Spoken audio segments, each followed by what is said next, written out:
Hujan deras yang mengguyur wilayah Kabupaten Buleleng pada Minggu sore 26 Oktober menimbulkan bencana di dua kecamatan.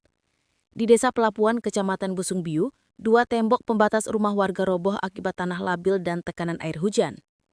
Kerusakan cukup parah terjadi pada tembok milik dua warga dengan total kerugian mencapai sekitar 15 juta rupiah. Material tembok yang menutupi jalan sempat mengganggu aktivitas warga sebelum akhirnya dibersihkan. Sementara itu di Desa Gitgit, Kecamatan Sukasada, sebuah pohon sandet berukuran besar tumbang dan menutup akses jalan utama di pertigaan Banjar Dinas Perumahan. Peristiwa ini sempat menyebabkan kemacetan arus lalu lintas dari arah Singaraja menuju Bedugul. Berkat kesigapan warga dan petugas, pohon berhasil dipotong dan disingkirkan sehingga jalan kembali normal dalam waktu kurang dari 1 jam. Tidak ada korban jiwa dalam dua kejadian ini.